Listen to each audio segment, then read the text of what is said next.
Well, here we are with Psalm 11, today's Psalm. I'm pretty sure, like all of us, Psalms have been there for me. Bedtimes, early mornings, anxious moments, hard days in the office, deeply distressing times with the family. Over 4 decades, Psalms have been a strength, a comfort. They've recharged my batteries, they've filled my sails, they've soothed my soul. And let me ask you then for a moment, what do Psalms mean to you? If you're bored or stuck with your devotions and you want to read something, where do you and I instinctively go? If you're going through tears or joy, pain or praise, triumph or tragedy, and you want to turn to God or you want to find some authentic goodness, and be encouraged by authentic faith lived out, where do we turn?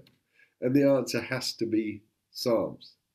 Over the millennia, Psalms has been the go to poetry, praise positioning, faith posturing, presence of God acquiring experience. And as I'm sure you know by now, there were multiple authors, and I'm sure you also know those authors include David, Solomon, Asaph, the prophetic singers, and Moses. And today's psalm, of course, is a psalm of David. And just before we delve into this particular chapter, the book of Psalms reminds me.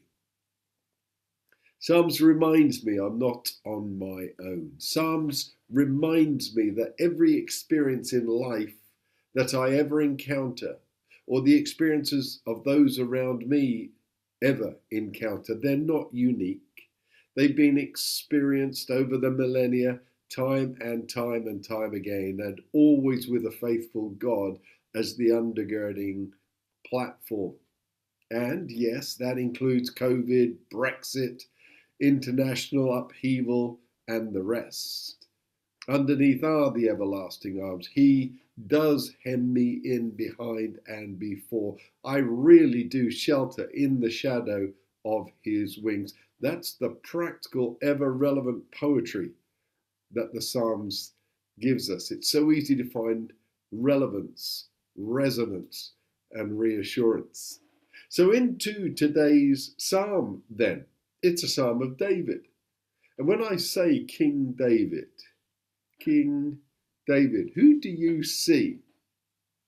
I wonder right now what image is in your mind. I wonder what you're thinking of. Now, it will vary. Each of us will have our own emphases, but many will see him as royal warrior, successful battle commander. He was Israel's greatest king ever, so much so that even today, El Al, the airline from Israel, calls first class King David class. Battle hardened men, not easily swayed or impressed, followed him into danger, commonly found doing hugely heroic exploits because of David's great strength of character, great strength of gifting, and great strength of leadership. And yet, the David that was all those things was the friend of God, the shepherd boy who learnt to play his harp with outstanding skill on the hills, and whose songs were composed then and later in life with the passion of the heart and a humility of acknowledging troubling and triumphant circumstances. Songs then that reflected the best of times and the worst of times.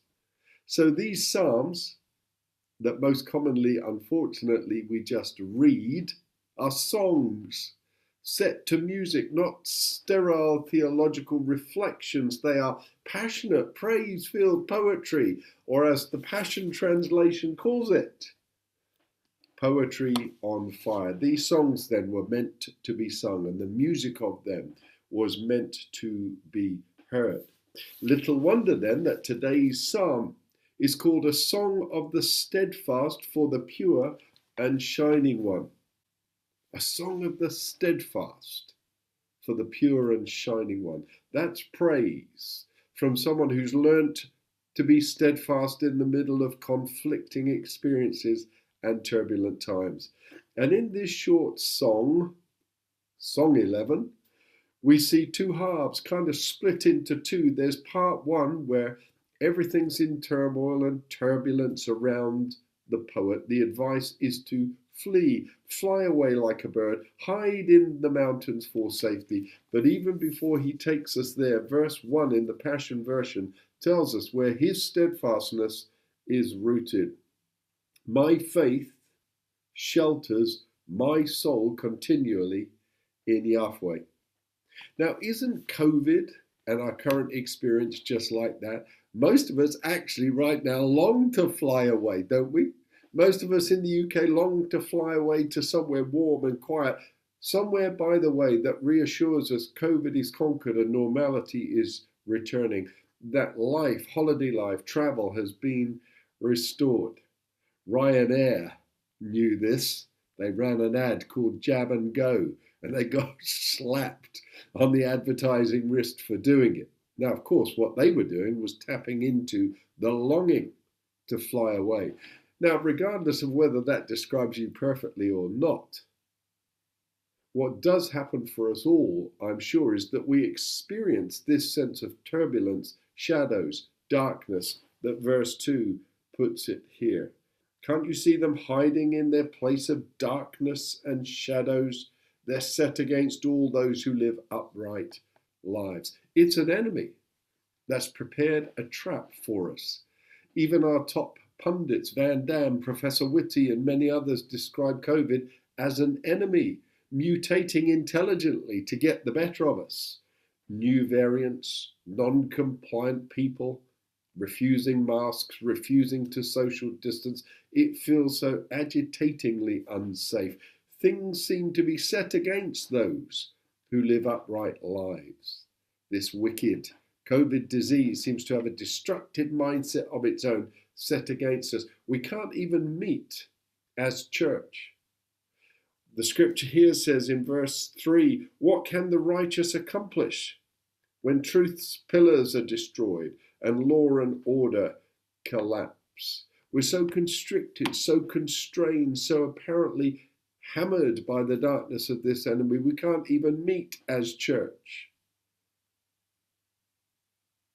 When truth's pillars are destroyed, law and order collapse. That's quite a statement, isn't it? It's not an absolute. But even that is so resonant with our experience. The overarching sense or angst of this has hung over our international heads in recent months. In America, we've seen law and order collapse, and that's what February's impeachment process reflected back to us. In Myanmar and Russia, we've seen democracy challenged, and alongside the turbulence of COVID is this unsettling sense that somehow the very pillars of what is normal, the very pillars of society as we know it, are so fragile, and a number have started to crumble. Isn't it interesting that the shepherd, warrior, king, friend of God understands all these feelings and more? We don't actually know for sure where this psalm was written, nor are we certain of its context. Many theologians think it was during Saul's mental instability, the emotional, evil, psychopathic, demonic turbulence in Saul, where actually for David the thing to be safe would be to flee, to get away from it all. But then, having articulated all this turbulence, having articulated all the things that were going wrong, and expressing helpfully for us all the darkness and shadows that were pressing in, the second half of this magnificent psalm is called the answer of faith. Yahweh, in verse 4 it says, is never shaken. He is still found in his temple. And what is Yahweh doing? We're about to see.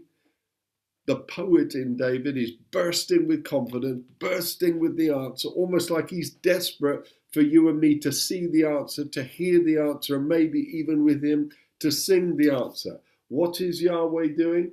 He is reigning as King Yahweh over all. And in case we're not quite there, Let me say it again. He's reigning over all. Hear it, sing it. Let it settle into your COVID-assailed soul. He is reigning over all. And yes, you heard it right the first time. Over all.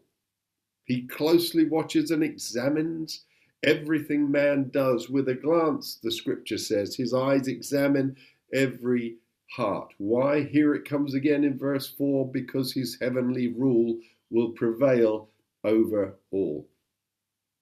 This psalm reminds us then that in the midst of turbulence, we don't minimize it, we don't pretend it's not happening, and when we're all longing to fly away and take a holiday and hide, actually right there in the middle of that turbulence and restriction, in the middle of COVID-fueled anxieties, God is still found. He is never shaken. He is reigning. He really is King Yahweh over all, and he will rain down judgment on the wicked. He detests lovers of violence. This Yahweh is the righteous one, verse 7, who loves justice. And every godly one, it says in the very last verse, will gaze upon his face. You are going to find him in COVID. You are going to gaze upon his face. I don't know what it's like in your house, but in our house and in our family, we long to gaze upon the needle. We really do. We're applying, scrolling through research options that might just give us the needle earlier, but actually, this poet wants us to focus our gaze elsewhere. The singing musician, shepherd boy in king's clothing with the warrior's staff and the spear in a time of maximum uncertainty and turbulence, knows that ultimately the answer of faith is that whatever that level of turbulence, however much the enemy might be throwing at us, Yahweh is never shaken. He is still found. He is reigning over all. He does closely watch. He does examine everything that's going on, and every godly one will gaze upon his face. Let me close out by reading verse 4 and verse 7 from the Passion Translation. Verse 4, yet Yahweh is never shaken. He is still found in his temple of holiness, reigning as King Yahweh over all. This Yahweh is the righteous one who loves justice, and every godly one will gaze upon his face. God bless you, keep you, and make his face shine upon you.